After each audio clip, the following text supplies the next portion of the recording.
శివపురాణంలోని రుద్ర సంహితలో నంది మరియు వినాయకుని మధ్యగల సంబంధం ఒక ప్రధానమైన అంశం.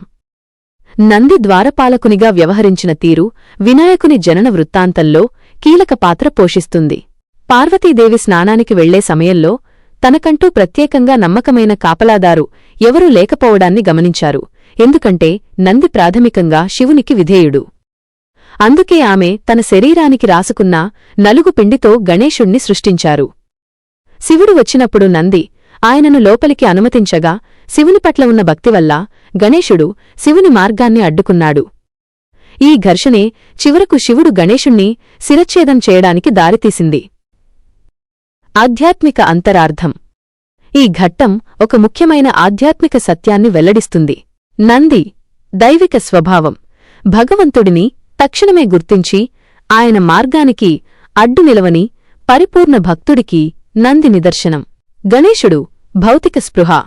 ప్రారంభంలో గణేశుడు భౌతిక అవగాహనకు ప్రతిరూపం. దానిని గురువు శివుడు విశ్వచైతన్యంగా మార్చాల్సి ఉంటుంది. నంది వైఫల్యం.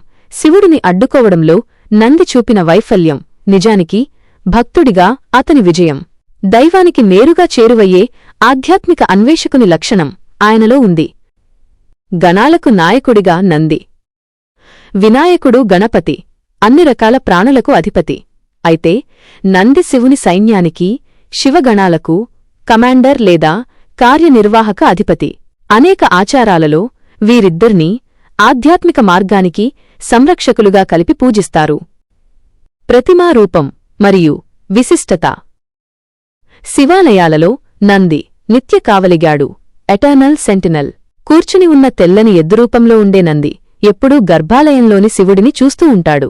శివపురాణం నందిని నందీశ్వరుడుగా పిలుస్తూ ఆయన మనుష్య రూపంలోని జూ ఆంథ్రోపమార్ఫిక్ లక్షణాలను కూడా వివరిస్తుంది.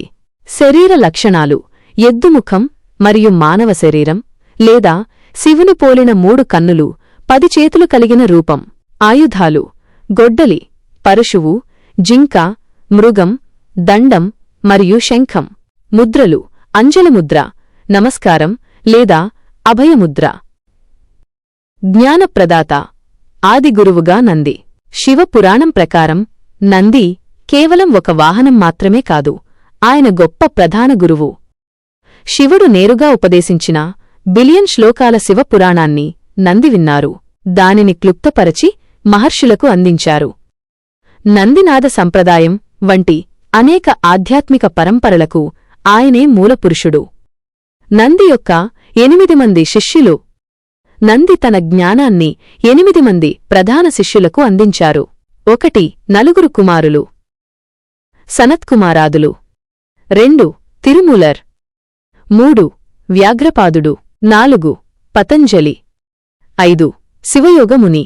ఈ విధంగా నంది హిమాలయాల్లోని గూఢమైన దైవిక జ్ఞానానికి మరియు భూలోకంలోని భౌతిక ఆచారాలకు మధ్య ఒక వారధిలా నిలుస్తారు.